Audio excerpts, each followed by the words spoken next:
the UAE. Mr. And we're gonna Secretary, have to have this is deals a in place clear with the conflict UAE. of interest, and anyone with any common sense can see that.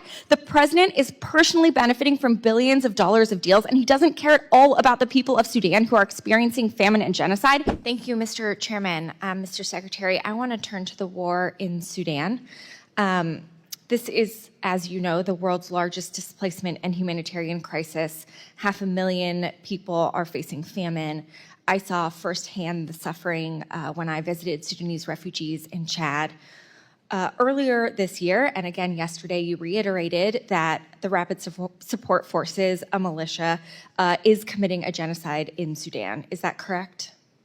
And we're very concerned about what both sides are doing, frankly, but the RSF in particular. Correct. I agree with that. You also said as part of that, that all of our engagement with the UAE, we need to raise the fact that they are openly supporting an entity that is carrying out a genocide.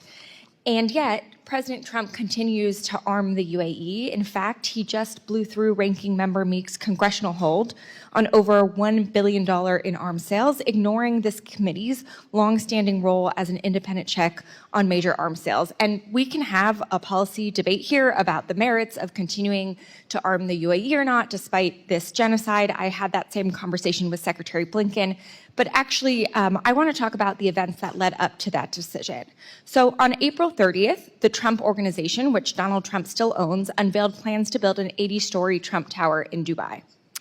Then on May 1st, Trump's crypto company, World Liberty Financial, secured a $2 billion deal with an Emirati company with deep ties to the government.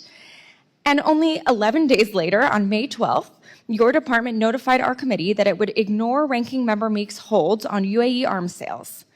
Secretary Rubio, we have a president who is personally profiting from a deal with a foreign government-backed company at the same time he is selling lethal weapons to that same government. Isn't that a clear conflict of interest?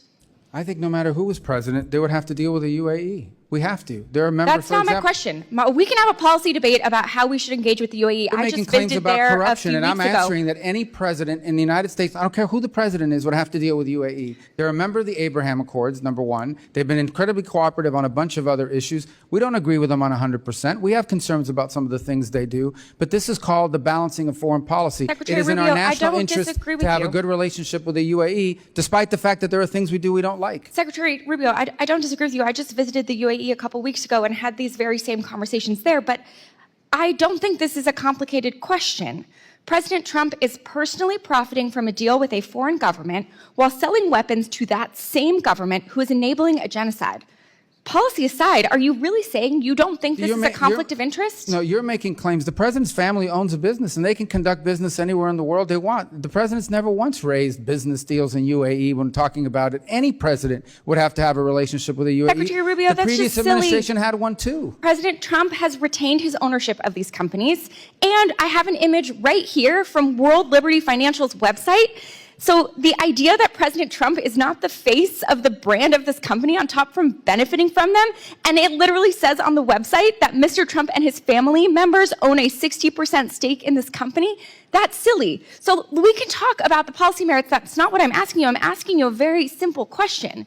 Do you believe it's a conflict of interest to have a president personally profiting from a deal with a foreign government while selling weapons to that same government who's enabling a genocide? I don't accept the premise of your question. I think this has nothing to do with personally benefiting from anything. This has to do with the fact that in order to conduct foreign policy in the Middle East, you're going to have to deal with the UAE. Mr. Secretary, this is a clear conflict UAE. of interest, and anyone with any common sense can see that. The president is personally benefiting from billions of dollars of deals, and he doesn't care at all about the people of Sudan who are experiencing famine and genocide. It's shocking to me that you can't admit that. It's clear that you seem more concerned about staying in Trump's good graces than sticking up for human rights and American values that you once were a champion for. With that, I'm going to yield the remainder of my time to Representative Olszewski.